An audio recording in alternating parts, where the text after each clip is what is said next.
This hour of the podcast is exclusively sponsored by my good friends at Advantage Gold. Advantage Gold is a 5-star rated gold company with one-of-a-kind customer service. And when it comes to gold and precious metals, Advantage Gold is the only company I'll work with. Call Advantage Gold today and make sure you let them know that Mark Levin sent you. And now, let's begin.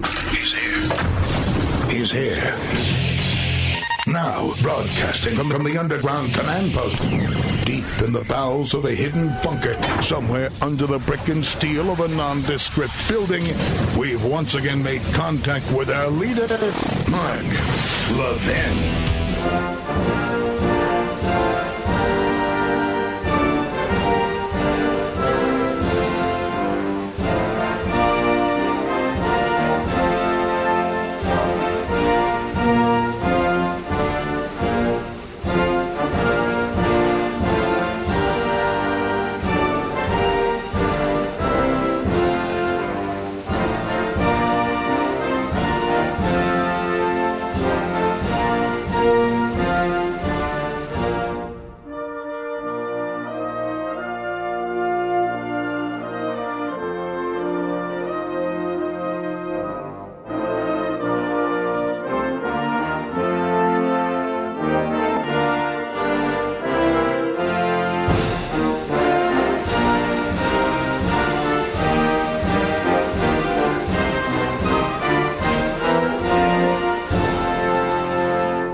Mark Levin here. Our number, 877-381-3811,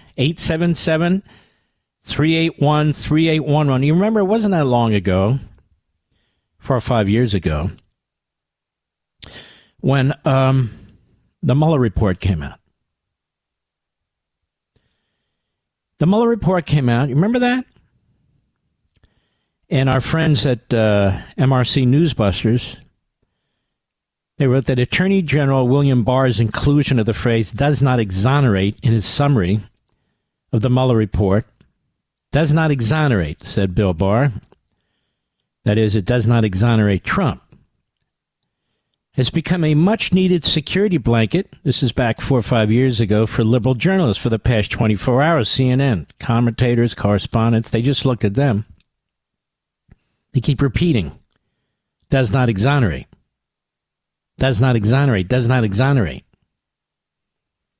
And honestly, Bill Barr started it, but that's what you get. And so I want you to listen to this, and it has relevance today for obvious reasons, but I'll underscore it. Go.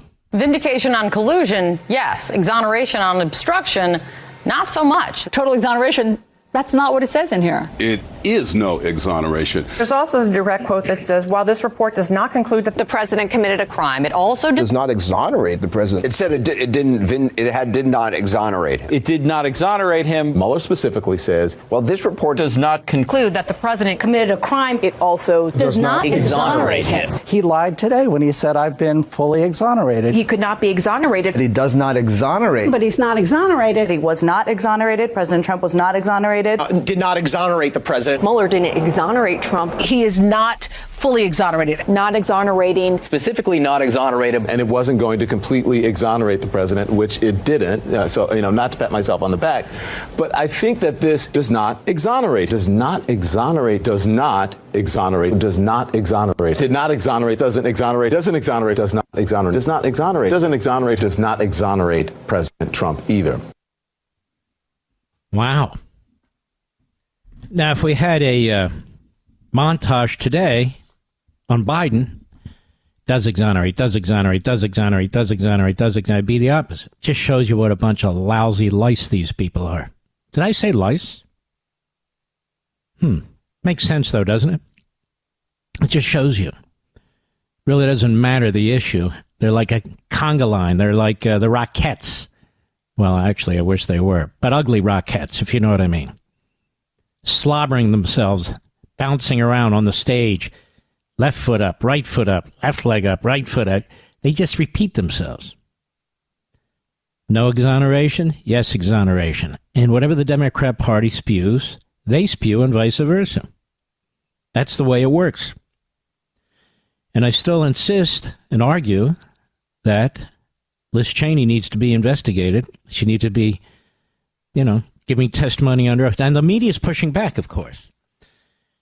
They're kind of attacking Chairman Loudermilk, who we had on the program, and we'll have on the program Saturday on Life, Liberty, and Levin, saying that they're trying, these Republicans, to delegitimize the January 6th report.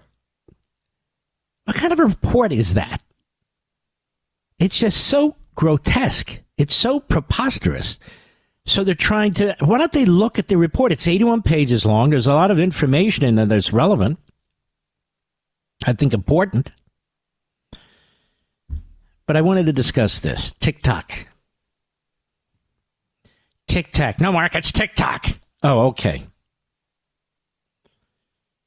The vote overwhelming today, the overwhelming number of Republicans, only 15 voted against it. And even the overwhelming number of Democrats, only 50 voted against it. And I wanted to tell you, as I told you I would last night, which Republicans did not. The bottom line for me is Communist China has a massive propaganda operation that reaches into our homes, into our children's bedrooms, that reaches into every part of our culture. I would tell Thomas Massey this has absolutely nothing to do with the First Amendment. I'm sorry. I'm the real libertarian here. I would tell Nancy Mace this has nothing to do with Facebook. That's a separate issue that needs to be addressed by all means. And I'm troubled when I find conservatives and pseudo-conservatives using the argument tactics, I should say, of the Marxist left. Diversion, shiny objects. Facebook is not being voted on here. You already have a number of companies and individuals have come forward and they say they'll buy it because it's a massive profit center with 170 million built-in users. So it's not a matter of whether TikTok is destroyed. It's not a matter of free speech because the communists don't have a protected constitutional right to undermine our country by sending propaganda in here. And I can prove that to Mr. Massey if he wants to call, explain to him what the founders actually believed when the Bill of Rights was adopted after the Constitution was adopted. More than happy to. So all these arguments I told you last night, the effort to make this into some kind of a libertarian thing, which it's not, a free speech thing, which it's not. These 15 Republicans, they voted against, essentially, stopping Communist China from brainwashing our children and destroying our culture. That's what they did. And I don't care what they argue. And that's why the vast majority of the others, including the vast majority of the Freedom Caucus, our buddies there, Jim Jordan, Chip Roy, Byron Donalds, so many others, voted yes. They voted yes.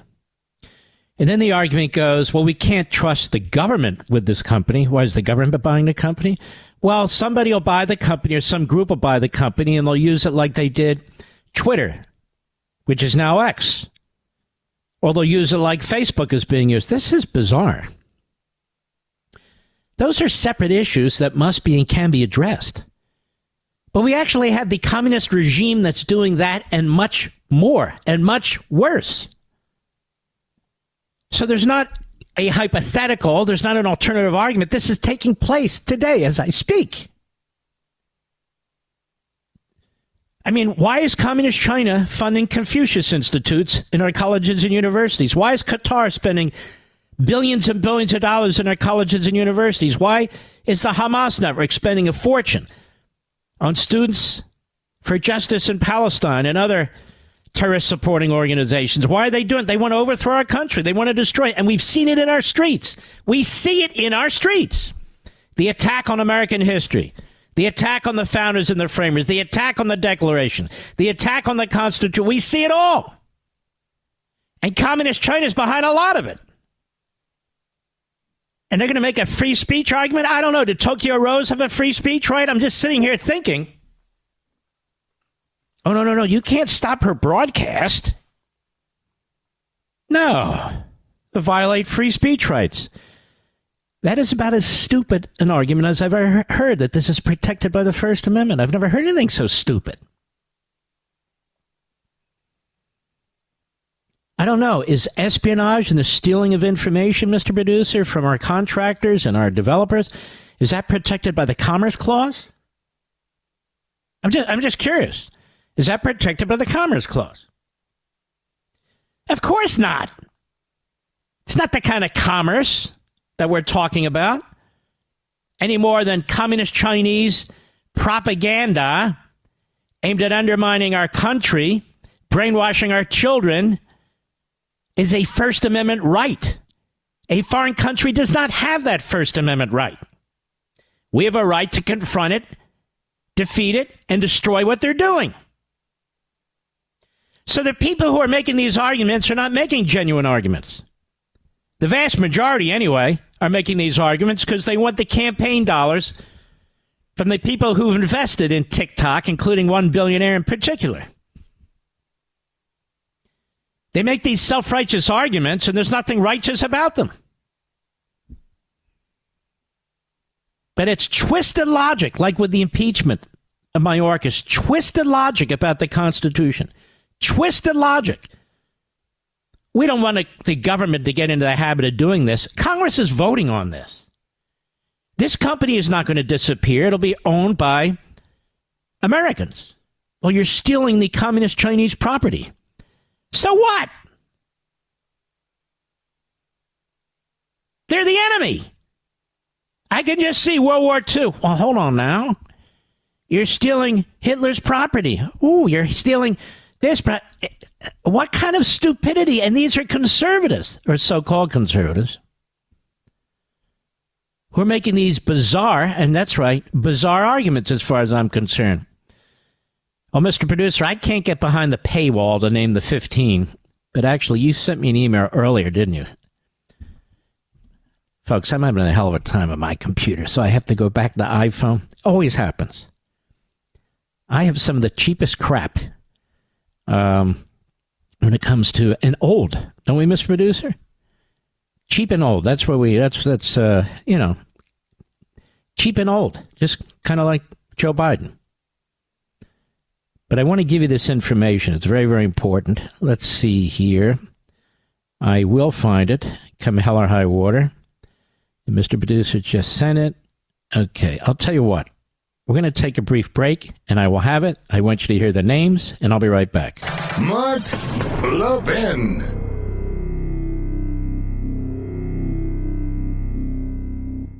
Our once mighty dollars under siege from runaway inflation. For those still working, your paychecks buy less while costs for gas, food, cars, utilities skyrocket thanks to inflation. That's why I'm urging all my listeners to register for the upcoming Gold and Silver Summit hosted by our friends at Advantage Gold. It's a fantastic seminar. They'll teach you how to take steps to help guard your wealth from inflation using asset diversification into physical precious metals. Gold and silver hold intrinsic value that should remain untouched by government manipulation. Folks, don't wait for the Fed's reckless policies to completely devalue the dollar and steal your life savings. Call now while free registration is open. I'm telling you, this is a fantastic seminar. Call 800-900-8000 right now. The Gold and Silver Summit could provide the vital insights we need to protect our families. 800-900-8000. Tell them Mark Levin sent you. Performance may vary. Past performance is not indicative of future results. Always consult your financial and tax professionals.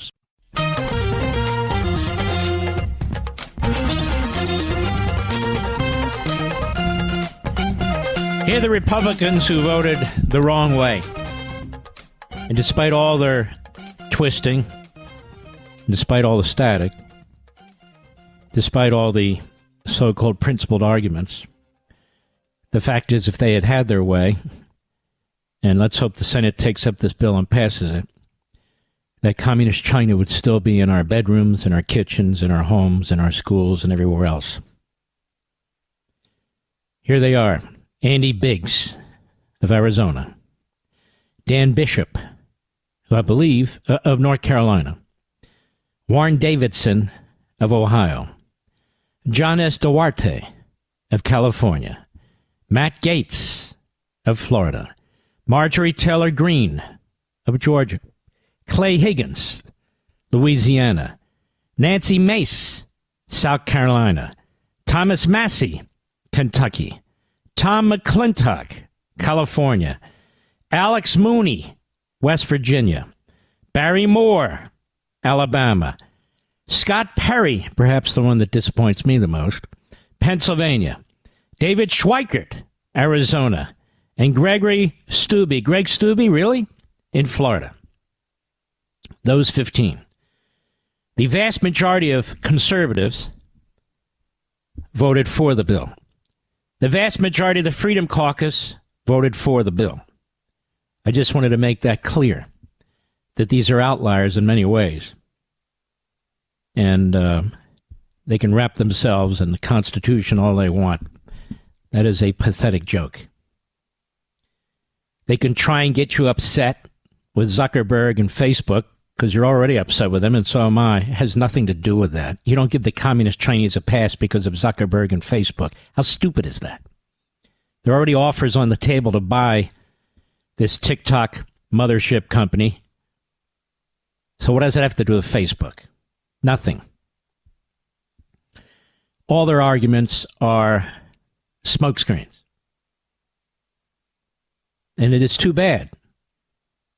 It's too bad when you have over 150 Democrats who vote the right way and 15 Republicans who don't. I mean, it's crazy. And this is the problem. I don't believe these people are arguing about conservatism. Not the conservatism I'm aware of. Not the Reagan conservatism. Not the Goldwater conservatism. Goldwater and Reagan wouldn't have put up with this. They would have said it was a grave threat to our national security. They wouldn't have argued that the First Amendment gets in the way, because it doesn't.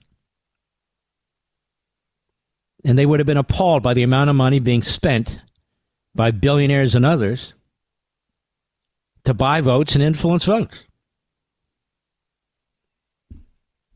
As for populism, how is this populist? And by the way, most of the populist Republicans in the House voted for this bill as well. It's not a populist position to support the communist Chinese propaganda operation, massive in the United States of America, to destroy our culture and undermine our country. It's quite the opposite. So traditional conservatives and populists really take the same position.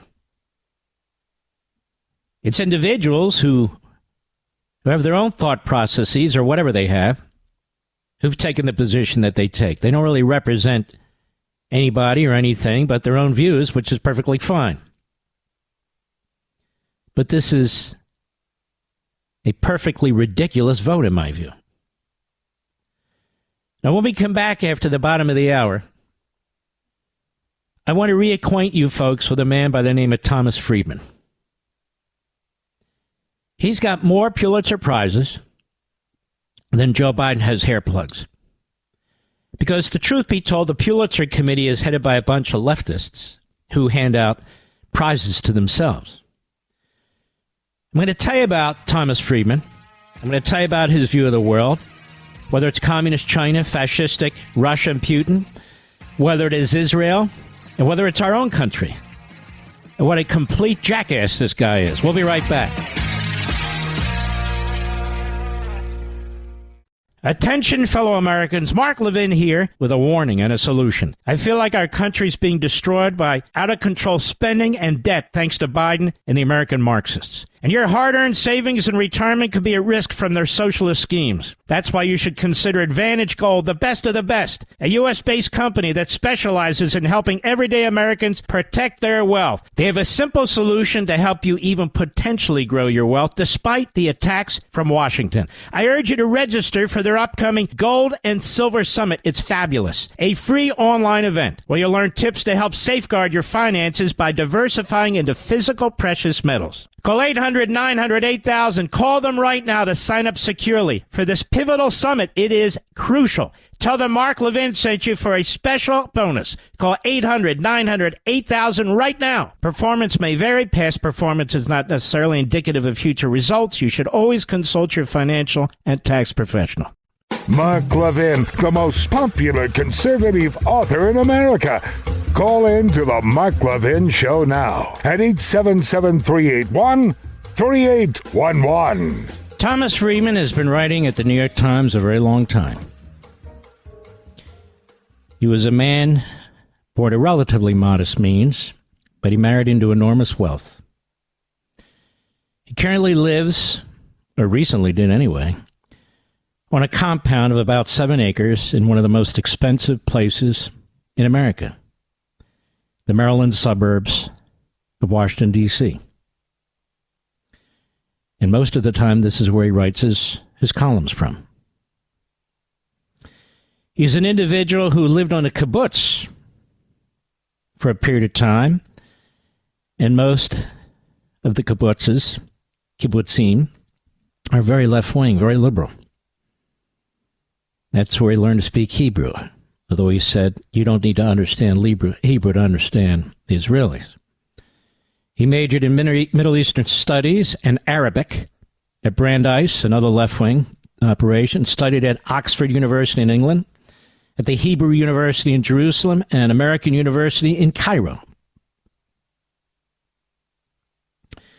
He is now, and has been, frankly, one of the leading opponents of the existence of the State of Israel as it exists today.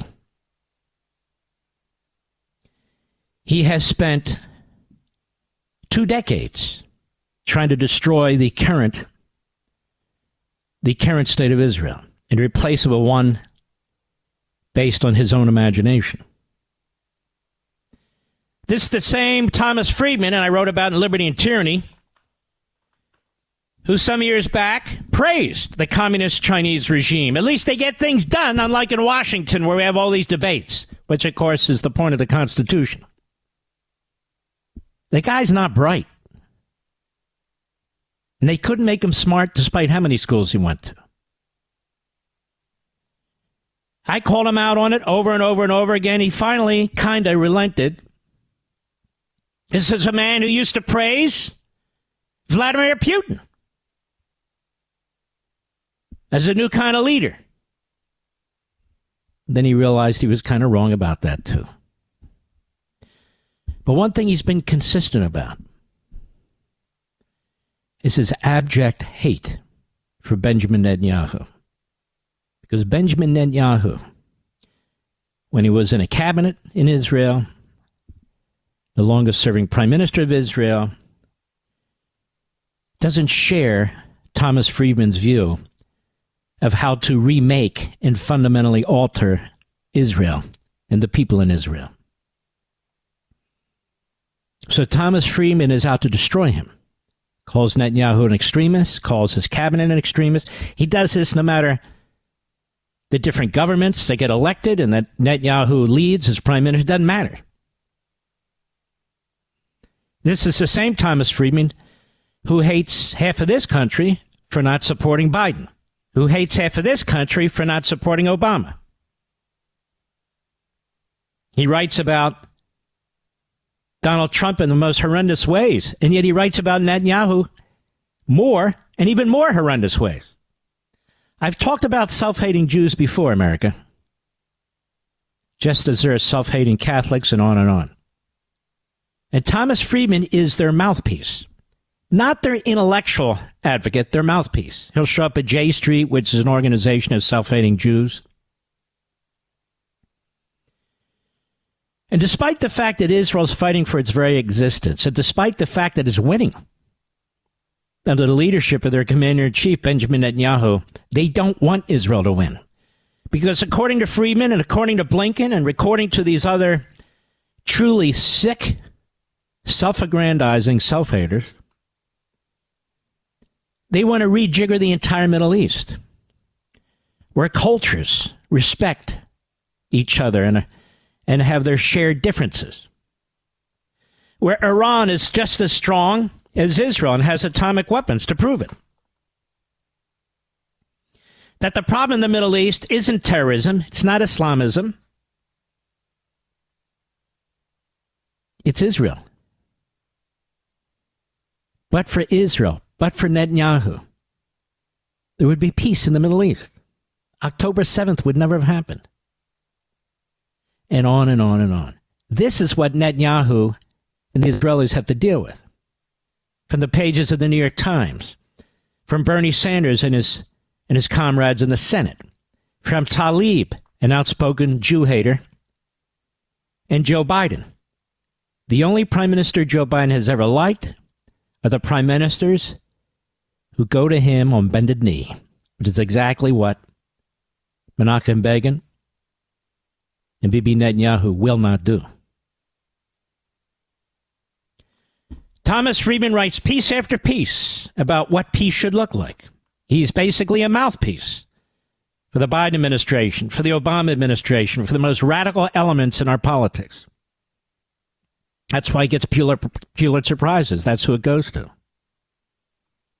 Conservatives don't get those anymore, you see. And despite the fact Friedman's been demonstrated wrong time and time and time again, he's got a long record of writing columns, thousands of them. Despite the fact that his barely literate or coherent columns have stood the test of time, he insists that he's right. He insists that the body politic follow his lead. He demands a two-state solution. He demands that Israel stop destroying Hamas. He demands that the Israeli people overthrow Netanyahu, but they voted for him. That doesn't matter. He demands that the Israeli people turn him out. He demands that the Israelis comply with the dictates of Blinken and Biden. He talks about the peaceful Palestinians, but he can't point them out. He too believes, like Blinken, like that traitor Malley, our negotiator of nuclear weapons, that the Obama nuclear deal was great, that Trump should never have ended it. He believes that sanctions should be lifted, that time and again, over and over again, an olive branch be handed to the Islamo-Nazi regime in Tehran. Let the money flow. Do not hit them back when they kill 3 of our soldiers. This is who Thomas Friedman is. He's a low-class, surface-level, self-hating, self-destructive individual who projects his own, in my view, psychological and other problems onto the state of Israel. That's my view. And he meets with and he talks with Blinken. He's one of the whisperers for Blinken and vice versa. And so much of our foreign policy, especially when it comes to Israel, is being made at the New York Times Corporation. Now, if you are a self-respecting American, let alone a self-respecting Jew, how could you even be employed by and paid by the New York Times? There have been scholars who've written big books with all kinds of footnotes and endnotes explaining how the Jewish ownership of the New York Times, just like the Jewish Thomas Friedman, just like the Jewish Antony Blinken, there have been books written about how the New York Times covered up the Holocaust. One's called Betraying the Jews. And the others that we've talked about. I've written about them at length in 2 of my books. The same State Department as today, back then, was a beehive of anti-Semites.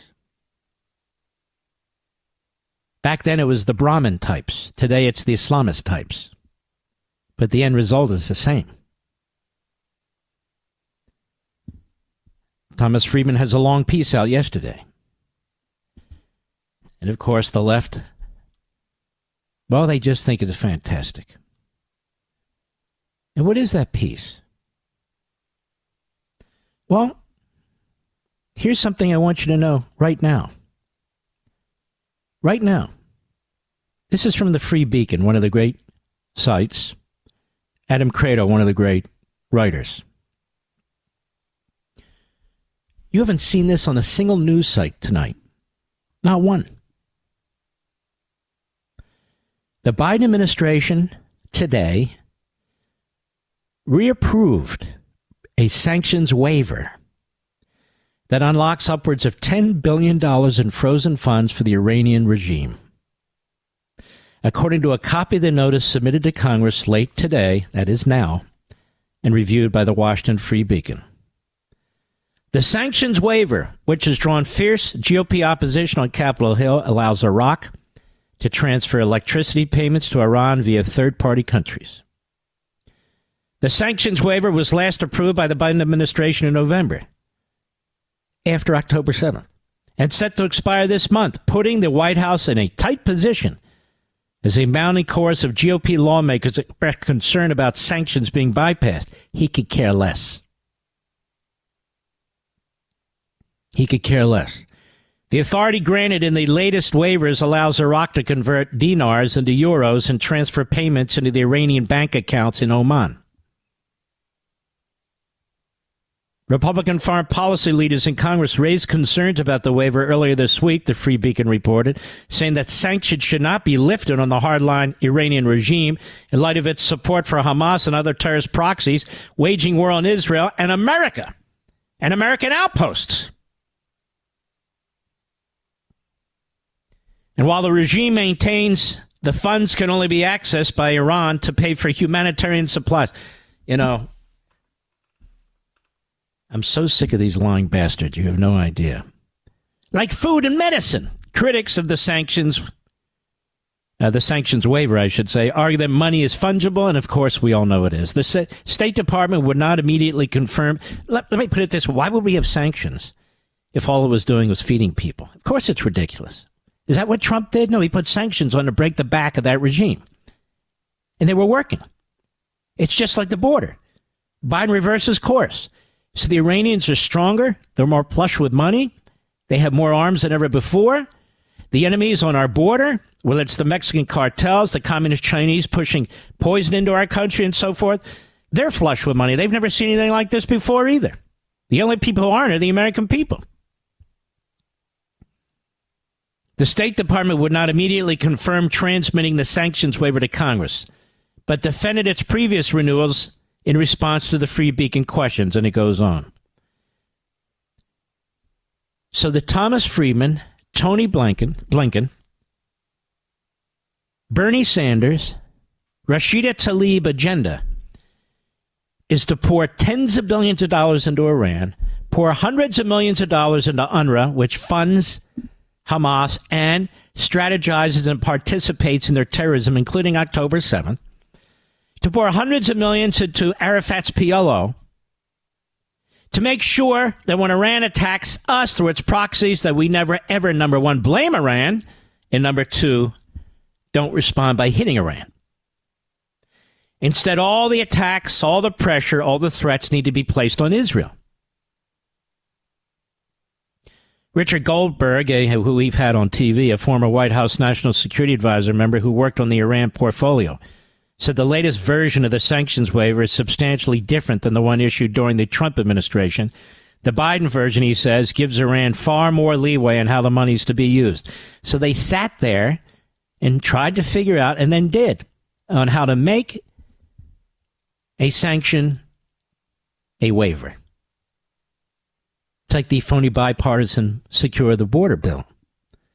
This is not the same waiver for Iraqi electricity imports that has been issued since 2018. He said this is an Iran sanctions relief waiver that allows Tehran to access money and use it for budget support, including debt payments and import subsidies. The fact that the administration will not even tell the American people how much money Iran has accessed over the last 4 months, money that subsidized 3 American soldiers' deaths and nonstop attacks on the American Navy should prompt the U.S. Senate to immediately pass the No Funds for Iran Terrorism Act and send it to the president's desk. But the Democrats are on board with Biden. The Democrat Party is now, I will announce, the official wing of the terrorists in the Middle East. They have members who support them. They have members who support what they've done to Jews and Americans, that is, to Israeli Jews and Americans. And you have Joe Biden and Blinken doing everything they can to destroy the government of Israel, as they, by the way, are destroying our own government. So another $10 billion for Iran, on top of hundreds of billions as a result of the lifting of the oil sanctions. And little Israel, while trying to defend itself against enemies that surround it, has an enemy in the Oval Office, in the State Department, in the Biden regime, and in the Democrat Party, who's demanding that it lose, demanding that they put an appeaser in the position of prime minister so our government can work more closely with the prime minister, and together they will appease and destroy the state of Israel, arm Iran with nukes, and threaten the United States directly. I'll be right back. Mark Levin.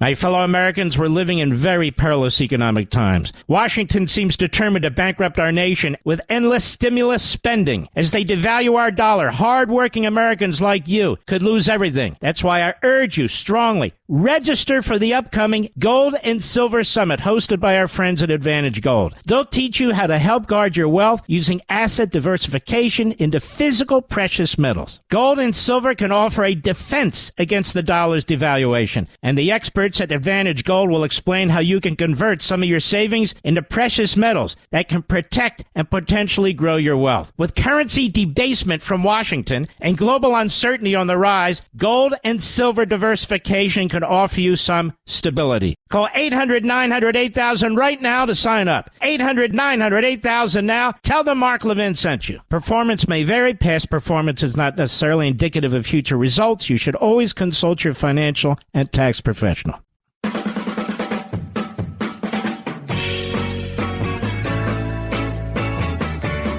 Everything's very expensive. Did you see the late inflation report? I noticed Joe Biden didn't go to the podium and talk about that because it's moving north again, and it's going to keep moving north, folks. I got some news for you. I went through his budget proposal, $7.3 trillion. That's crazy. The most massive tax increases in the history of this country. It's insane. He's going to destroy America's small business. He's going to destroy American large corporations, so they'll continue to produce things overseas while he has the border open. So we have people pouring into the country who are going to take jobs from Americans.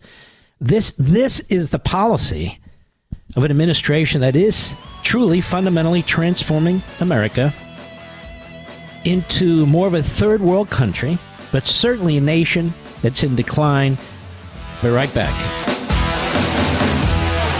This segment of the podcast is exclusively sponsored by Pure Talk. Pure Talk offers great coverage and can save your family money on your wireless bill every single month. Go to puretalk.com to find the plan that's right for you. Thank you again for listening, and thank you so much for this sponsorship, Pure Talk.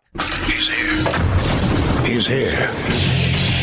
Now, broadcasting from the underground command post, deep in the bowels of a hidden bunker, somewhere under the brick and steel of a nondescript building, we've once again made contact with our leader, Mark Levin.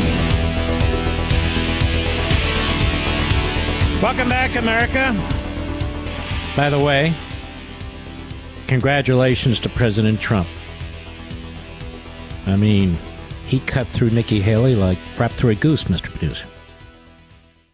By the way, where's Nikki Haley? I guess her Democrat Party billionaires and supporters and media, I guess they've given up on her. Well, they'll bring her back for the general election. But at least for now, they used her and now try to crumble her up and throw her out. I could have told her that. But something much more serious. There was a hearing yesterday. We couldn't cover all of them, but we do take out the best from the best when we can provide them to you. Christopher Wray, the FBI director, Elise Stefanik, who is not a rising star, is a star in the Republican Party and beyond. I and my family really come to admire her. Christopher Wray, at this hearing yesterday, take a listen to this. Cut one, go. Is there any counterintelligence investigation into either Joe Biden or Donald Trump?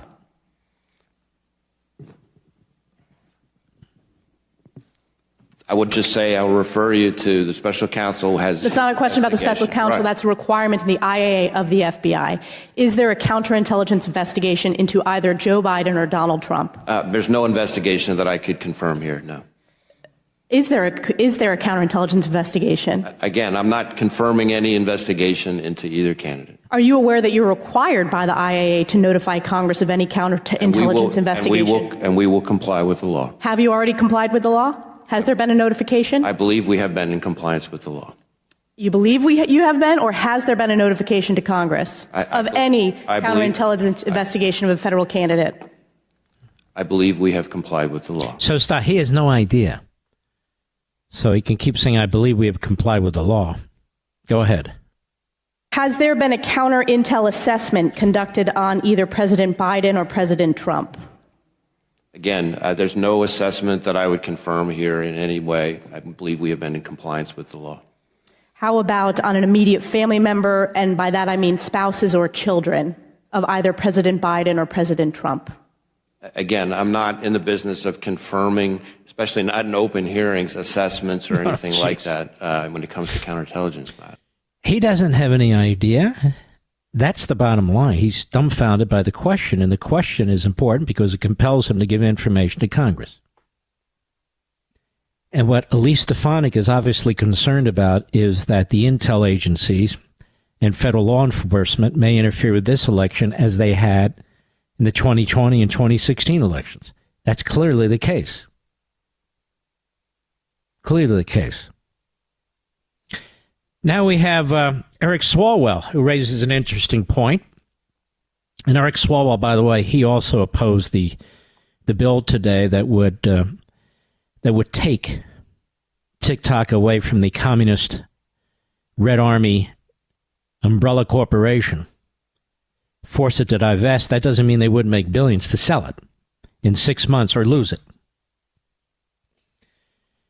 And of course, the irony, the media don't report. And I went and I looked. Didn't we look at Mediaite, Mr. Producer, and other entities that are propaganda operations for the Democrats? There was nothing about the irony that Eric Swalwell cheated on his wife with Flim Flam or Boob Boob or whatever the hell her name was. Fang Fang? Okay. Same damn thing.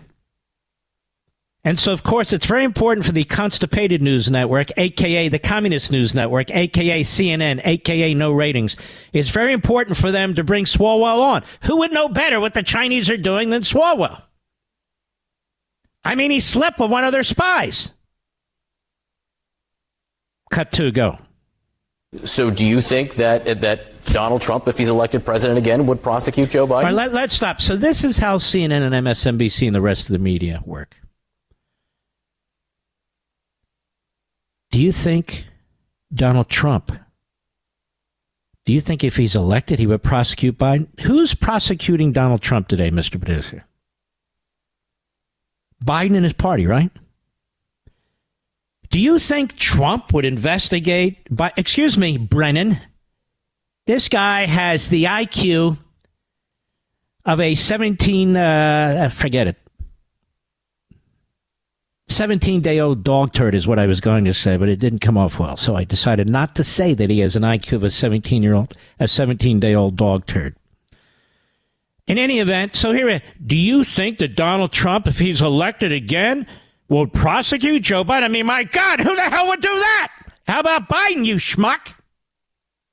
But this is the way the propagandists work, the Democrat Party apparatchiks. The obvious is lost on them. But let's see what Mr. Swalwell has to say. Go ahead. Absolutely, he would. Donald Trump said he wants to be a dictator on day one, that he's out, for retribution. Swalwell is a sick dog. He defends dictators, sleeps with their spies. But Donald Trump was president for 4 years. He wasn't a dictator. He actually complied with every court ruling, including the Supreme Court. Biden has not. He complied with the immigration laws. Biden has not. He complied with every law. He complied with the Constitution. Show me where he didn't. I can show you where Biden didn't over and over and over again. I can show you the provisions of the Immigration and Naturalization Act that he's violated. I can show you the constitutional provisions he violated. I can show you the 2 Supreme Court decisions that he violated. Show me the same with Trump. There aren't any. January 6th. Why? He's not charged with any constitutional violation. Oh, yes. He's charged with the Ku Klux Klan Act. Oh, that's not a stretch. That's not a stretch. Come on now. But here's my point in playing this. Here's my point. Why are they afraid that Donald Trump might prosecute Joe Biden? Does anybody know? Now, we've talked about this. It's almost like law school here, Mr. Producer. If the Supreme Court rules that a president does not have post-presidential immunity, then anything that Joe Biden did that can be viewed as a violation of a law, particularly criminal law, is then subject to prosecution should Donald Trump win. It's the other edge of the sword. The sword cuts both ways. Or Donald Trump's been charged of violating the Espionage Act, which in my view is truly an impossibility. As a constitutional matter, despite what the legal analysts say. And no president ever has been who's left office, no Secretary of State, no Vice President, no former president. Clinton, Biden. But let me move on. Joe Biden has violated the Espionage Act as a private citizen, as a senator, as a vice president. There are confessions. He's violated the Espionage Act over a period of decades. And why did he violate the Espionage Act when he was interviewed with the ghostwriter? Because he was getting an $8 million guarantee. Nobody gets an $8 million guarantee. Joe Biden's not selling books. He can't even read books. So it's a payoff of sorts. But I just want to make something clear. Joe Biden shared classified information that he stole when he was vice president, that he refused to inform anybody around him that he had it, that he kept it illegally, stole it, illegal, stored it illegally, used it illegally, shared it illegally, and all to make a buck, all to make $8 million. Trump never did any of that stuff. Over 20 years, they don't know I have this stuff. That's what he says. So, of course, once Biden leaves office, depending on when the statute of limitations tolls, the fact of the matter is Joe Biden can be prosecuted for violating the Espionage Act. You know, it used to be keep your pistols, your prosecutorial pistols in your holster. We're not going to do this to ex-presidents. But they have, and they've set a precedent that can cut both ways. So my question is to the clown at CNN. I even forgot his name. Vermin or Berman? What did you say? And Swalwell, who's not well. Why is that a problem? If the next administration is the Trump administration and they determine that Joe Biden violated federal laws just because her wouldn't bring the charges, why should they prosecute Biden? That's been your guys' argument. Not above the law. You're not a king, for God's sakes. Not a king. Okay. That's why in the first hour I played you the lies about what the Democrats used to say and now what they say. When it's Trump versus Biden, that's all they care about. But look at the media. Look how they form the question. When we come back, I want to tell you more about CNN and Wolf Blitzer and what they've tried to do to Katie Britt, the wonderful senator from Alabama, how they tried to smear. And you know, I had an instinct about this, didn't I, Mr. Producer? I said, why all the focus on her? They're trying to destroy her, smear her, character assassinate her. And they're using this one instance of this victim who was horribly, horribly treated, obviously, in sex trafficking. And they said, well, of course, that didn't happen during the Biden administration. Why is she pointing to that? And I said, that's not the issue. The issue is we're seeing sex trafficking. We're seeing child trafficking, labor trafficking. We're seeing slavery. Slavery like we've never seen since the end of the Civil War. Right on the southern border. People being enslaved. I said, so what's the point? Why are you attacking her? Her point is relevant. And now we have more information. Why Wolf Blitzer should resign and be embarrassed. How he tried to use this woman in order to attack another woman. I'll be right back. Mark Levin.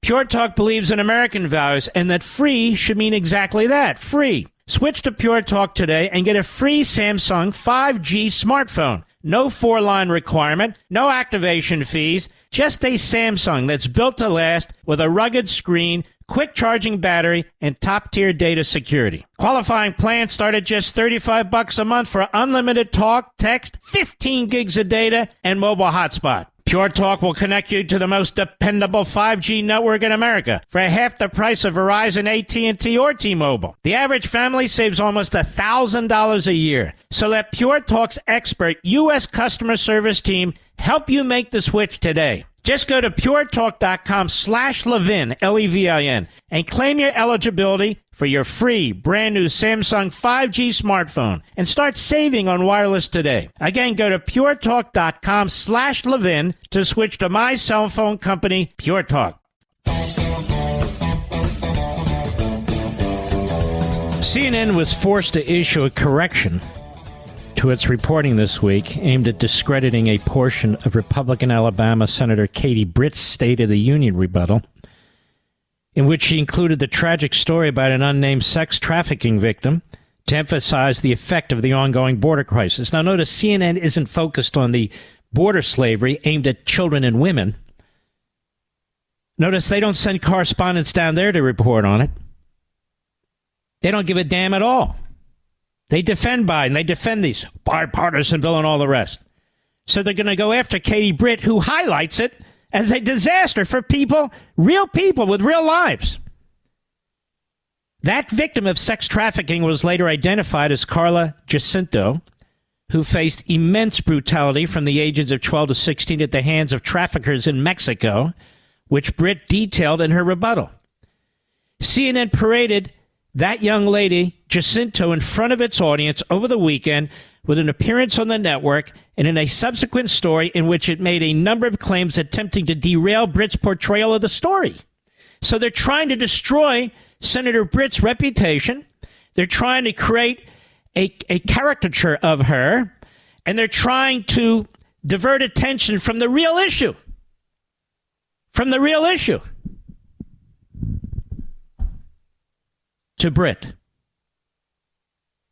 Now, however, those claims by CNN ran in stark contrast to past reporting on Jacinto, as well as her own words. In its piece following the weekend interview with Jacinto, CNN wrote that Britt inaccurately said she met one-on-one with Jacinto. But Britt never claimed in her rebuttal to have had a one-on-one meeting, only stating that she spoke with Jacinto while traveling to the border in Texas. When reached for comment on the inaccuracy, CNN responded that it had corrected the piece to reflect it was Jacinto's view that Britt claimed that the two met one-on-one and not the outlets. This story's been updated to clarify the circumstances of Britt's meeting with Jacinto. CNN also portrayed Britt as incorrectly claiming Jacinto was trafficked by Mexican drug cartels. But the senator never said drug cartels during a rebuttal. She specifically talked about cartels, referring to organized crime along the border, similar to how Jacinto previously described her traffickers as a crime organization, quote unquote, during her testimony before the House Foreign Affairs Committee in May 2015. During the hearing, Jacinto referenced a pimp, or the crime organization, quote unquote, that she said took her 1-year-old daughter from her so she could continue her work for them. Fox News report from later that year also detailed how Jacinto's pimp, who was described as her boyfriend, was, quote, working as part of an international organized crime ring, and he forced her into a life of prostitution and violence. She also described the criminal organization as an organized crime family.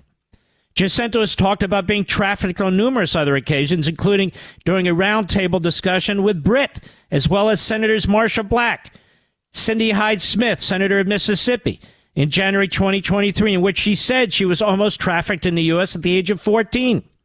Following the meeting, Hyde-Smith, Senator, said, "We had the opportunity to meet with a young lady. Her name was Carla. She was under control of a drug cartel and human trafficker from the age of 12 to 16 before she was able to escape that." When reached for comment on the inaccuracy, CNN expressed disagreement with Fox and that their portrayal was inaccurate. Additionally, CNN itself reported in September 2017, that Jacinto, quote, by her own estimate, was raped 43,200 times after falling into the hands of human traffickers. Fox News Digital has reached out to Jacinto for comment. Retrogra, an advocacy group that works with Jacinto, responded to requests for comment on her behalf, telling Fox she was not pressured or coerced, nor did she after her story in any way, and it goes on. The long and the short of this is, without all the details, CNN tried to smear Senator Britt for raising a crucially important issue, sex trafficking of women on the border. And so what did they try and do? They tried to say, well, she said drug cartels. Jacinto never said that, but neither did Brent. Well, she said something else. No, that was organized. She was referring to it as organized crime. I mean, it goes. It's so outrageous is the point that they're trying to pick her to death because she dared to give the reply to the State of the Union. And she dared to bring up drug trafficking in connection with what's going on the border, slavery. Because CNN doesn't give a crap. They've spent minimal amount of time on the border. They've spent a minimal amount of time on the sex trafficking. They're so obsessed with promoting Hamas. They're so obsessed with promoting the river to the sea crowd. They're so obsessed to promoting Joe Biden that, of course, they're never going to report the news as the news.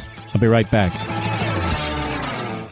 Pure Talk believes in American values and that free should mean exactly that, free. Switch to Pure Talk today and get a free Samsung 5G smartphone. No 4-line requirement, no activation fees, just a Samsung that's built to last with a rugged screen, quick charging battery, and top-tier data security. Qualifying plans start at just $35 a month for unlimited talk, text, 15 gigs of data, and mobile hotspot. Pure Talk will connect you to the most dependable 5G network in America for half the price of Verizon, AT&T, or T-Mobile. The average family saves almost $1,000 a year. So let Pure Talk's expert U.S. customer service team help you make the switch today. Just go to puretalk.com/Levin, Levin, and claim your eligibility for your free brand new Samsung 5G smartphone and start saving on wireless today. Again, go to puretalk.com/Levin to switch to my cell phone company, Pure Talk.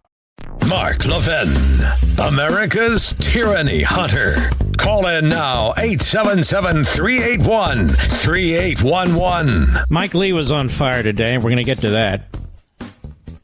Mike Lee, at a hearing today, who I thought did a fantastic job.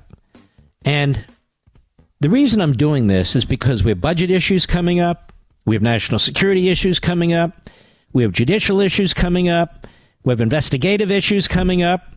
And most of you, well, you're working. You don't have time for this stuff, and yet this is your Congress. And I don't do this all the time. As a matter of fact, ask Mr. Producer. I am loath to play clips. I'm loath to have 1,000 guests because I know why you tune in to listen to me. But I want you to listen to this. Cut 8, go. Do you believe that people registering to vote should provide documentary proof of their citizenship in order to register to vote? Mr. Hewitt? I think your first question kind of answers the second. Based upon the applicable rules, federal or state elections, or what have you, we know we have to follow those rules. The question is, what's the impact of those rules? Ms. Riordan? Yes. Ms. Camarillo? Voter registration cards and affidavits, when people sign them, people are signing under federal, penalties of certain, depending on the state, either criminal or otherwise. Yeah. That they're. Can I get a yes or no out of you? Should they or should they not have to require documentation establishing their citizenship? It's already redundant in many states, and it's already being asked. Mr. Von Spakovsky? Yes, all individuals should be required to provide proof of citizenship. Ms. Lakin? Documentary proof of citizenship requirements are often discriminatory. In fact, we sued the state of Kansas and won litigation on this issue.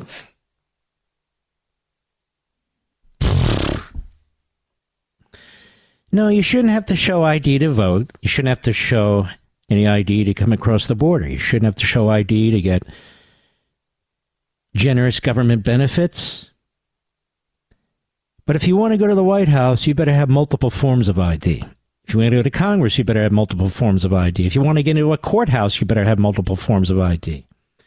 And if you ever want to get into any government facility or any facility that is regulated by the government, you better have multiple forms of IC. But if you go to vote, which is a crucial aspect of our republic, why would you have an ID? Go get a beer. Wait a minute. I need an ID for a beer. So I go to the 7-Eleven. They ID everybody. Let me see your license or whatever, your birth certificate. They show it. Then you go to vote. You don't have to show anything. This is what the Democrats have done to our voting system. Why? Not because it's discriminatory. She's a bigot. What she's saying is, look, black people, brown people, Asian people, red people, anybody but white people don't know how to have an ID, and yet they do. Democrats in states, Democrats in cities, they hand out licenses to do 1,000 different things. How the hell are you supposed to work through the Internal Revenue Code if you can't even have an ID and you don't know how to get one or use one? It's discriminatory. How? How is a voter ID discriminatory? Somebody tell me. Now, most states will give them out for free, a license, some kind of alternative form of identity, for free. They'll mail them.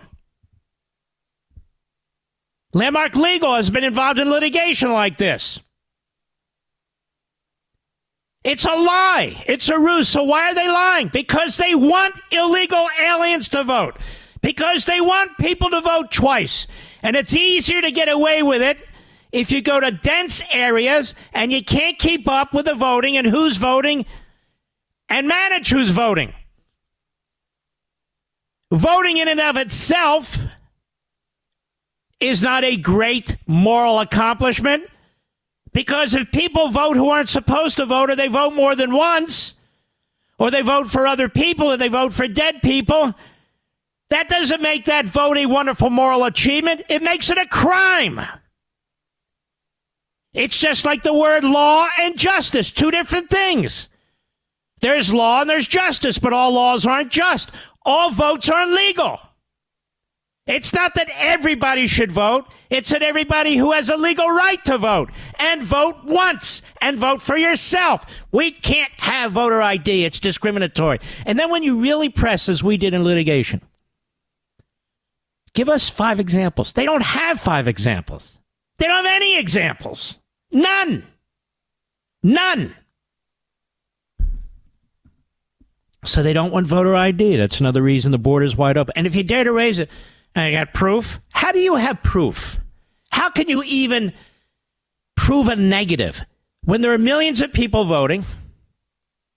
How can you prove that somebody's voting illegally if the ability to create the proof is eliminated? How stupid is that? Can you prove it? Can you prove it? No, you just said they don't have to have voter ID. How am I supposed to prove it? See, another phony lawsuit. You must be an election denier.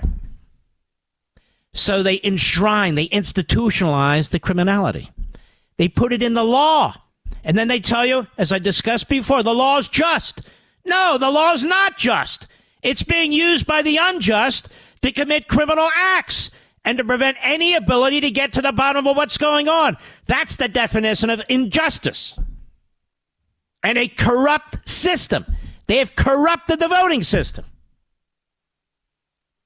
You denier. Cut 8, go. Do you believe that only citizens of the United States should be able to vote in federal elections? We don't have a position about non-citizens voting in federal elections. We believe that's what the current laws are. And so we're certainly fighting for everyone who's eligible under the current laws to be able to vote. Ms. These are these crazy left-wing groups. You know, citizens for that and legal groups for that. That's why they're there. Go ahead. That non-citizens should be able to vote in federal elections. Ms. Camarillo? That's a decision of the state law, but I want to emphasize that. Now we have a dimwit. It's not a decision by the state law whether non-citizens can vote in federal elections. Oh, my God. Go ahead. As to who should vote in federal elections? States decide who gets to vote in various elections. And in federal elections, I believe that we should be encouraging people to naturalize and then vote. Okay, but you're saying that the federal government should have no say in who votes in a federal election? I don't have a position on that. Yes, you do have a position on it. It's up your. It is lawless. Your position is lawless. So you see what I'm saying, folks? These are Democrat-affiliated, billionaire Democrat donor-funded organizations that are promoting lawlessness, that are promoting voting by non-citizens. We're destroying our country. We're destroying our country. Anybody can walk across the border and then they get to vote? And we have organizations defending this or lying about it? And then when election day comes, Bill Barr and the others, oh, that's the cleanest election in America. Here, we didn't find any fraud with it. Because you're not fighting the efforts to institutionalize fraud. That's the job of the Attorney General. That's the job of U.S. attorneys across the country, to raise red flags and say, wait a minute, we're never going to be able to determine if the right people are voting or not voting. And by right, I mean legal. And then the votes come in and things look weird and it's, well, you can't prove it. You can't prove it. Should we have fingerprinting? Should that be allowed in order to find criminals, Mr. Producer? How about DNA? Should that be allowed in order to find criminals? I hear using DNA is very discriminatory. I hear fingerprinting is especially discriminatory. It's racist. Now, we all know what a bunch of crap this is. I want you to look in your wallet or your purse. What do you find? Several forms of ID. Oh, you want to go to Costco? You have to have the card. Really? Yes. You want to take out a mortgage? You have to have 1,000 different things to prove that you are who you are, your records, your background, and so forth and so on. You cannot get into a government building, local, state, or federal, without a recognizable identification card. We're being monitored up the wazoo. Now we're told our cars are talking to our insurance companies. And that's just the beginning. We've got Social Security numbers. We have driver's license numbers. We have Medicare numbers, Medicaid numbers, Social Security numbers, welfare numbers, student loan numbers. Numbers everywhere. Numbers everywhere. We're on systems. We're being monitored. But if you go to vote, all of a sudden, we don't want to know anything. Why? It's racist.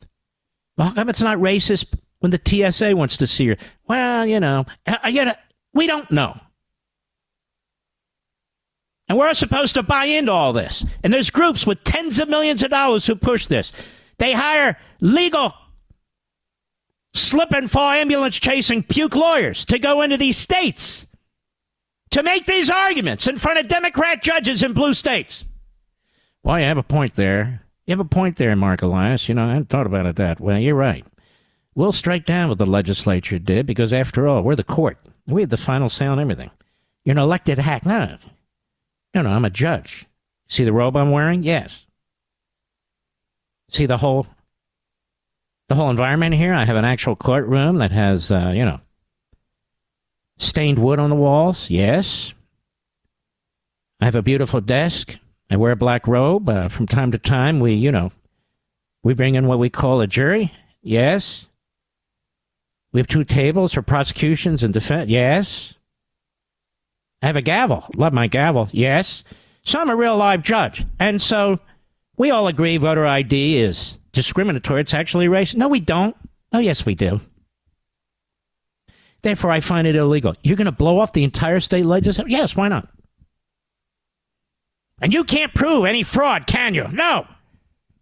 Because you've turned fraud into a legal action. That's why. I'll be right back. Mark Levin.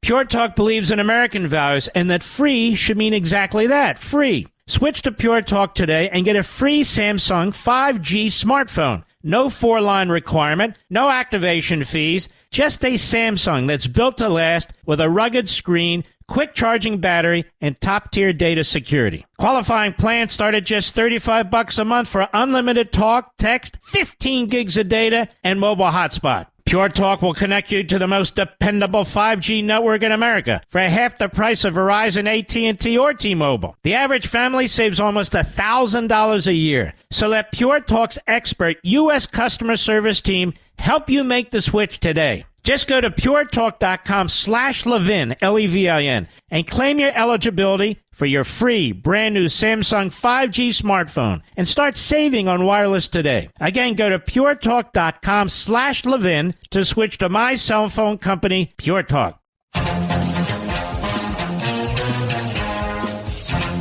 When we come back, because I don't have enough time before the break, Thomas Massey's an individual who I like. He's a hardcore libertarian. I'm a hardcore constitutionalist and a traditional conservative. And so this is where we clash, not personally. I want you to hear what he had to say about TikTok, why I believe not just he, but others who are saying the same thing are just not only dead wrong, but they sound ridiculous. I'll be right back.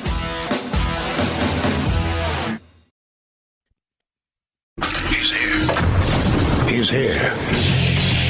Now, broadcasting from the underground command post, deep in the bowels of a hidden bunker, somewhere under the brick and steel of a nondescript building, we've once again made contact with our leader, Mark Levin. Hello, America. Mark Levin here. Our number, 877-381-3811.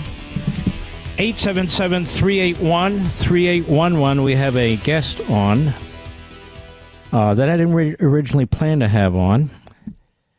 I will introduce you in about 15 minutes or less. He's running the Republican primary for the Senate in Ohio, and it's a very important primary race.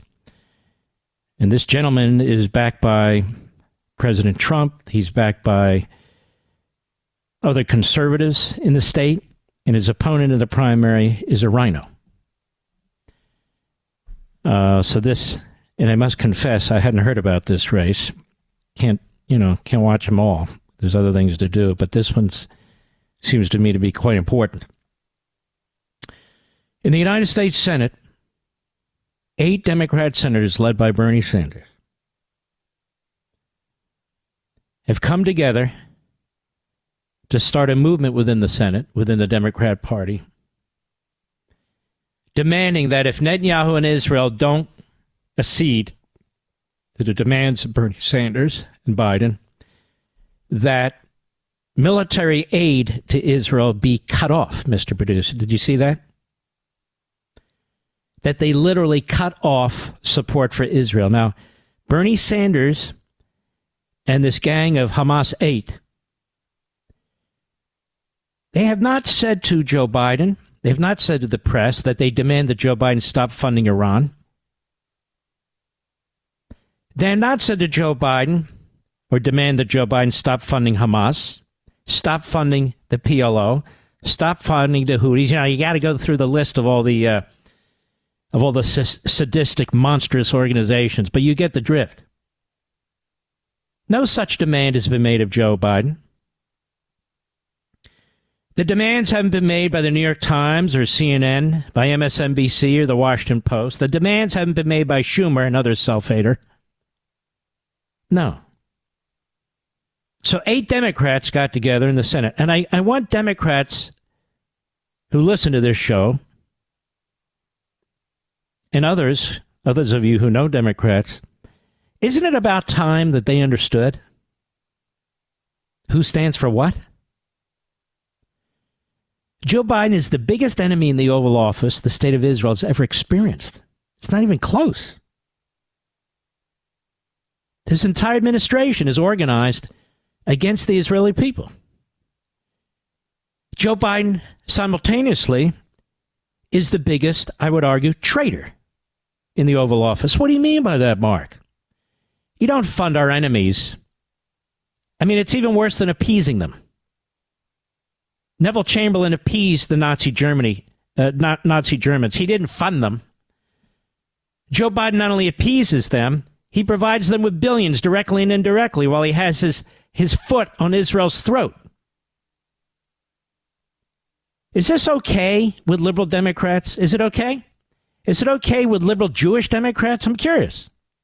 I read a piece that a group of liberal Jewish Democrats are getting together to try and organize support for an independent candidate. Excuse me, trying to organize independents to support their candidate, Joe Biden. Why would they do that? The people in the streets, as we've talked about before, those are Democrat voters, the river to the sea crowd. That's why they're able to threaten the Democrats. You either do what we say or we're going to blackmail you. We're not going to vote for you. Well, what do you want us to do? They want you to wipe out the state of Israel. They want you to create a Nazi terrorist state. Now, Joe Biden has ordered the Army Corps of Engineers to build a temporary port.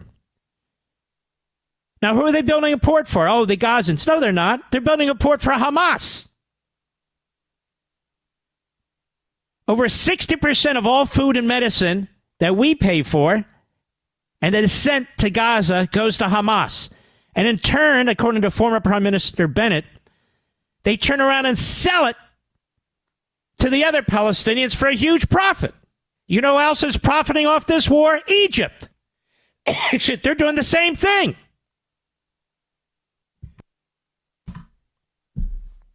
Oh, you didn't hear that on CNN? Oh, no, they're going after Senator Britt, you know. They're not going to tell you anything that harms what they've been doing. This is a challenge to Fake Tapper, to Wolf Blitzer, Chicken Blitzer. This is a challenge to the Morning Schmo, Mrs. Schmo. This is a challenge to all the Hamas-loving, America-hating reprobates on MSLSD and on the Communist News Network. This is a challenge to Rachel Maddow. All of them. I dare you to take that report in Tablet magazine, put out by one of the top professors on statistics, not just at the University of Pennsylvania, but in the nation, who did an analysis, as you heard here on the program. You heard him with his own speak with his own lips. You heard me go through the article with you. He goes through the numbers, how they're lies. None of that is being heard on MSNBC. None of that's being heard on CNN. None of it is on the front pages of the Slimes or the Compost. None of it. None of it is talked about in Hollywood. What would they do? What would they do if the Hamas numbers that are fed to them were false. They'd actually have to reverse course. But they're lying because they don't want Israel to win. They're lying because they want the terrorists to win. I know this sounds nuts, but it is what it is.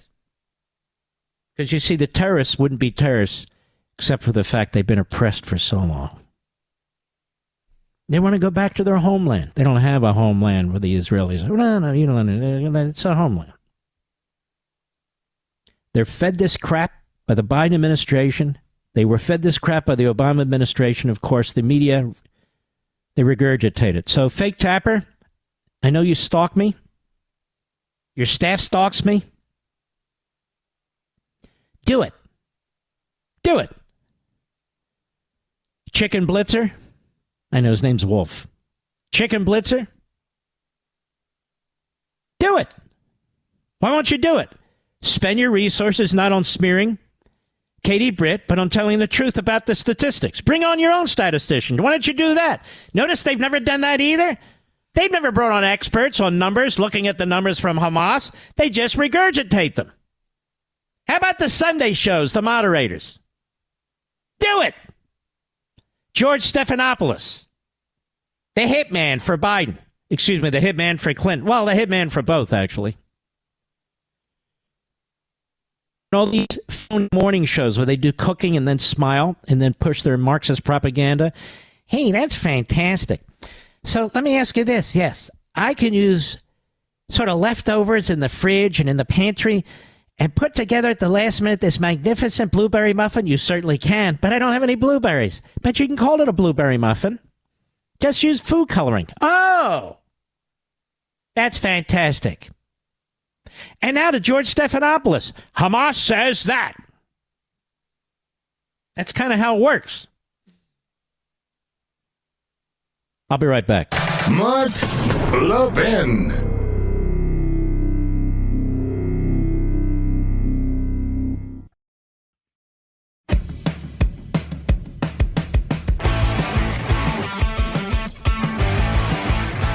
The Republican primary in the state of Ohio is next week. Could be a very close election, as a matter of fact. The good guys, that is MAGA, conservatives, a constitutionalist like myself, the good guys have endorsed a gentleman by the name of Bernie Moreno.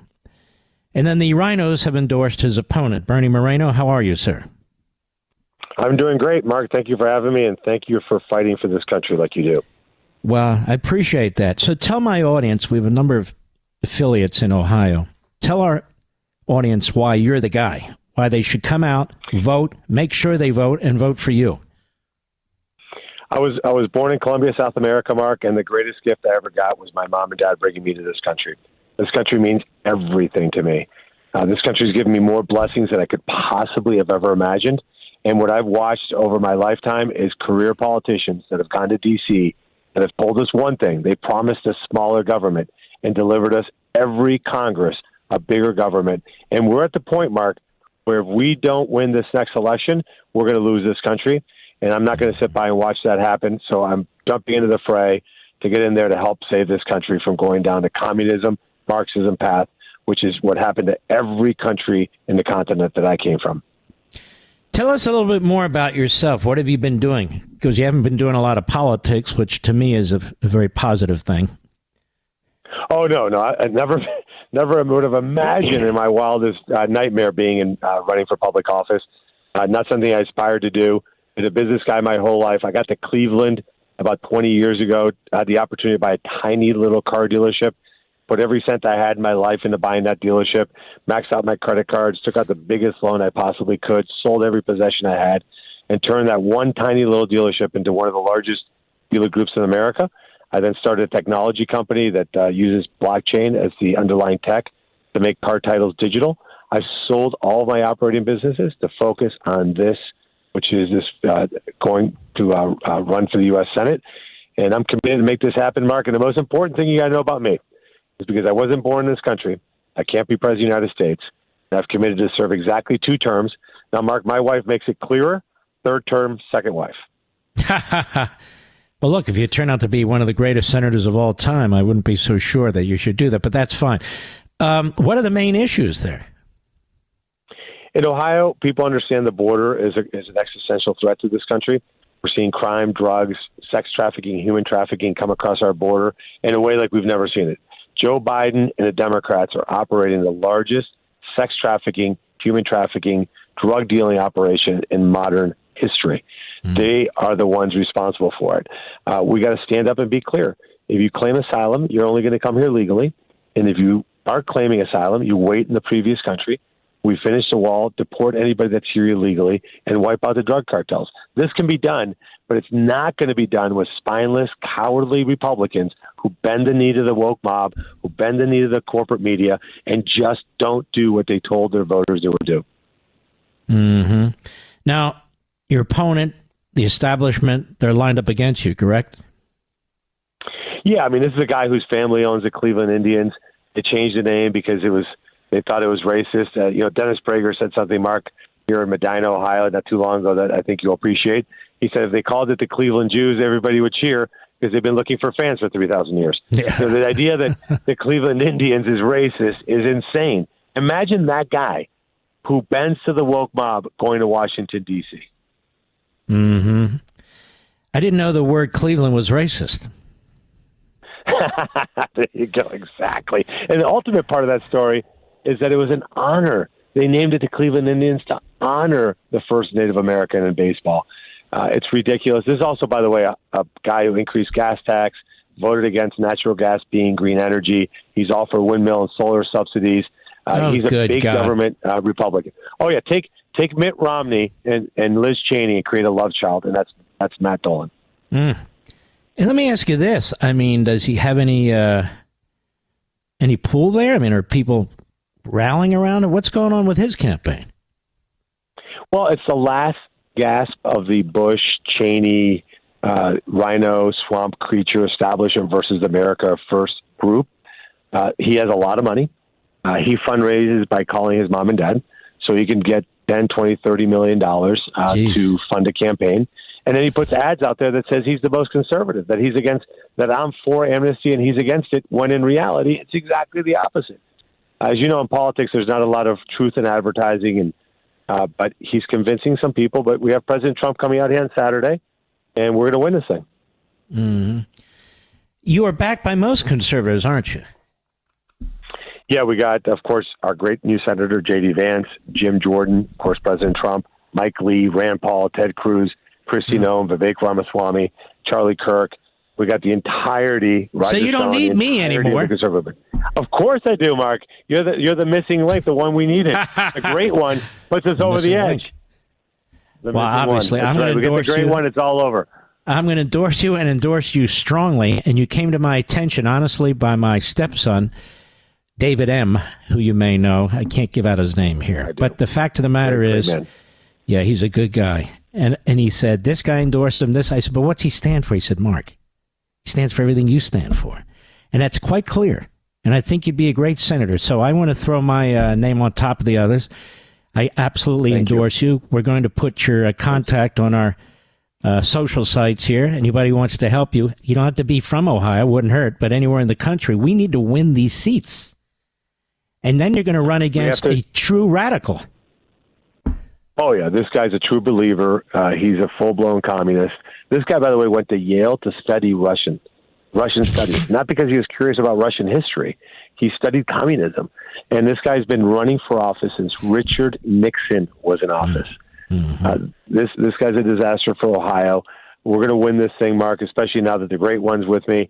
We're going to take it over the top, and we're going to take them out. And more importantly, Mark, we're going to actually show America what life is like under constitutional conservative in Washington, D.C., with President Trump, with good conservative senators. It's not going to be a replay of 17 and 18, where President Trump had to fight Democrats and Republicans. He's going to have Republicans that have his back because he's a good man, and he needs people to stand up for him. You're listening to Bernie Moreno, who sounds like a fantastic candidate to me. I've endorsed him. I hope all you Levinites out there will back him.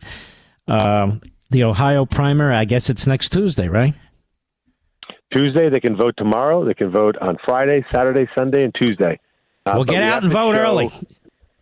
Absolutely. Let's crush the rhino swamp creatures. Let's get the America First candidate across the finish line. Well, you sound great. God bless you. Good luck to you, my friend. Thank you, Mark. All right, take care of yourself. Doesn't he sound great, Mr. Producer? Everybody's come to me about him. Not just family, but everybody said, Mark, you should be getting into this. You should be backing this guy. I said, okay, who is he? And so I've done some reading. My David did some explaining to me. Then we brought him on. You heard what he said. And voting starts now in Ohio. You know what I would like? This should be a test case, Ohio. You Republicans in Ohio, particularly the ones that are going to vote the right way, turn out in monster numbers and show the whole country, particularly our own party, that we know how to vote early and we'll actually bring our own IDs. Yeah. Let's outdo what the ruling class does, what the rhinos do, and certainly what the Marxists and the Democrat Party do. I want to see if we can do this in Ohio. Run up our early vote numbers. I mean, you've got time to do it. Election day is not till Tuesday. I know the tradition. I've done it myself, and I have to break my habit, which is I wait for Election day, because that's what ethical, patriotic Americans do. But now we're fighting people who are not ethical, patriotic Americans. They're lower than low. And we have to demonstrate that we can vote early. We have to demonstrate that we can vote in big numbers early, and that we're going to take their game and use it against them. So in Ohio, you're the test case for the Mark Levin Show. Get out there early. I'm sure there's a lot of other good conservative candidates up and down the line. Bernie Moreno, U.S. Senate, Republican nomination. Let's go! Mark Levin, the research arm of conservative media. Call in now, 877-381-3811. Let me see here. We've had major computer problems. That's why it's been a little staccato. I'm not happy about it. We do the best we can under these circumstances. Look, I'm a quasi-professional. I know what I'm doing, Mr. Producer. All right, hold on here. Let's see. Let's go to Kevin in Iowa. XM Satellite. Kevin, a trucker friend. How are you, sir? I'm doing great, Mark Levin. This long-time listener, first-time caller, and I want to thank you for your service to our countrymen. Well, you're very kind. I'll try to keep this brief. Thank you, yes, sir. I'll try to keep this as brief as I can. There was a caller into Andrew Wilkow the other day that said that her husband had a green card, wanted to get an ID, an ID. And when he did, they asked him if he'd like to register to vote also and how he'd like to, what he'd like to declare. So it got me really curious. I want to encourage everybody who's listening to call the DMV in their state and find out what's going on. I called my DMV in my state of Iowa today, and I found out that they do not practice that, and that's not going to happen in the state of Iowa. I also want to encourage people, what you just said, too, that we have to fight harder. Our Republicans, I wish they'd fight half as hard as the Democrats did and do. The early voting is absolutely essential, just like you said. And that's basically it. That's all I got for you. Well, you got a lot. Now, tell me this. I'm curious. What kind of a trucker are you? Just per se, what do I haul? 18-wheeler? What do you haul? Yeah, yes, sir. Yeah, I'm a semi-truck driver, flatbed. So I don't even know how you guys drive. It scares the hell out of me just watching how you guys turn corners. I say, man, you literally, your mind has to be quick. You got to figure out angles. You got to figure out what's coming in the other lane. You got to figure out how you kind of turn left in order to turn right. I was watching, I told this story a long time ago. Well, my wife and I were in Key West, Florida, and they have these very narrow roads. And I'm watching this 18-wheeler. He's just careful. He's doing it. And I yell at him, how the hell do you do it? And he said, carefully. It's a big deal job. It's not simple. It's hard. Yes, sir. What a lot of people don't realize, just real quick, is that our days consist of about 12 to 14-hour days from the time we start to the time we end our day. 10 to 11 hours of driving with government restrictions, which is good. I can barely make it that far. And we got a lot of responsibility looking out for everything. And I never realized till I became a trucker how valuable truckers are to our society. There's nothing you touch, you own, that you use that hasn't been hauled from a truck, from place to place. But I can't thank you enough for what you do, your passion for what you do, the fight that you're fighting for. And I just pray that our congressman would fight and our Senate would fight as hard as you do. You're very kind. You're a great patriot, brother. You take care of yourself and be safe out there. What a nice gentleman. The truckers and I have a special relationship because they listen to radio, whether it's satellite, whether it's terrestrial, or they listen to the podcast. As he said, they're on the road a long time. And so when it comes to radio or radio-type broadcasting, that's what a lot of truckers listen to. And a lot of the truckers are driving during the evening, during the night, on the West Coast, the middle of the afternoon, and this is the show they listen to. And I'm deeply honored by it, deeply. Mark, Panama City, Florida, the great WYOO. Mark, go right ahead, please. Hello there, Mark. This is Mark. We're going to have here quickly, but I hope to be the first of many Mark to Mark talks. Okay. I've got a couple of things to talk to you about. The first of which is I anticipate that the Supreme Court about to decide on presidential immunity. The Biden administration is waiting with bated breath to see what the decision is. So, because you have to realize that Joe Biden, he's the first person in American history that calls himself president to have the benefit of the freshly minted delineation of what presidential powers are. Mm-hmm. I would like you to comment on that for us extensively, if you don't mind. Well, I don't know about extensively, given the timeline I have here, but I will say, yes, Joe Biden has benefited from all the privileges of being president while he's trying to destroy them, which I think is your point. So he's trying to destroy executive privilege, but protects himself with it. He's trying to destroy immunity, but protects himself with it. And you now hear this court better rule that Trump doesn't have post-presidential immunity. And then his sycophants and his comrades are out there saying, Trump better not prosecute him once he leaves office, which is exactly what they're doing to him. Mm-hmm. So I think that's your point. And I think it's an extraordinarily important point. What's your next question before we run out of time? This one is kind of a curveball. This is what I see as the nuclear option for Joe Biden. So they get closer and closer to the election. They go, oh, my gosh, look, you are correct. You did win the election. You should have been a president all this time. And but Dak Nebbit, the Constitution prevents you from being, seeking a third term. Nah, that's not going to happen because Joe Biden says it doesn't change anything.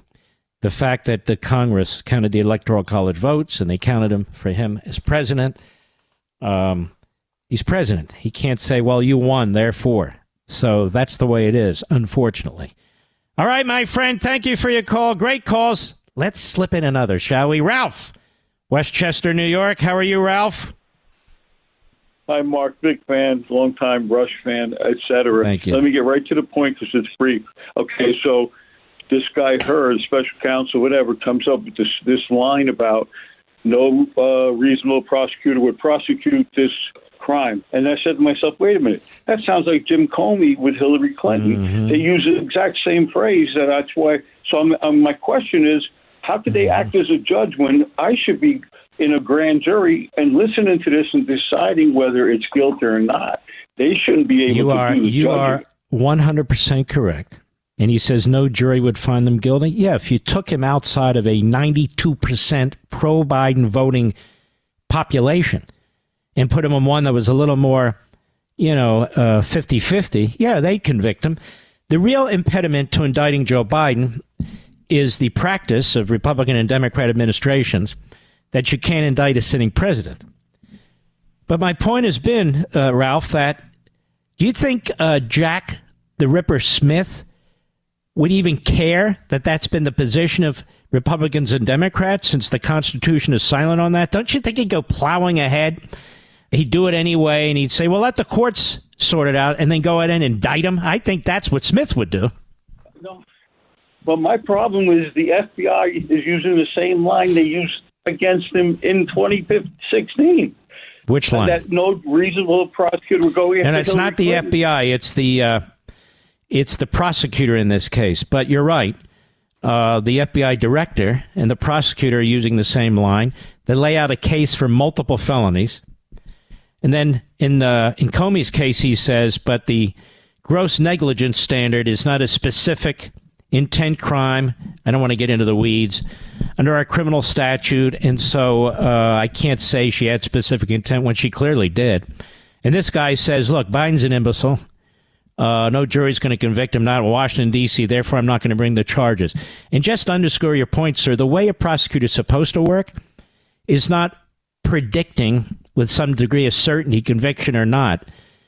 His or her job is to determine whether they believe, and a grand jury believes, that there's enough evidence that there's probable cause that a crime was committed. That's it. Probable cause, not likelihood of conviction. Thank you for your excellent call. We have great callers tonight. What happened, Mr. Producer? I'll be right back. Mark Levin.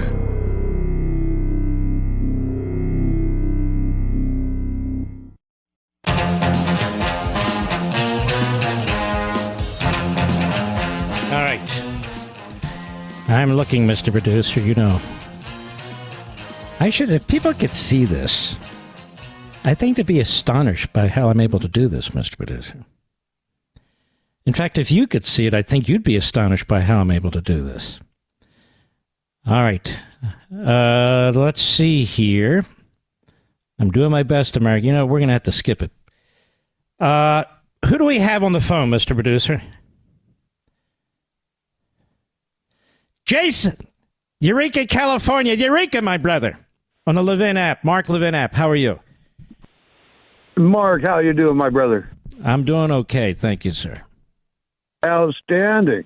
I want to point out that there was a candidate you just spoke to from Ohio who Bernie sounded Moreno. like a really good candidate.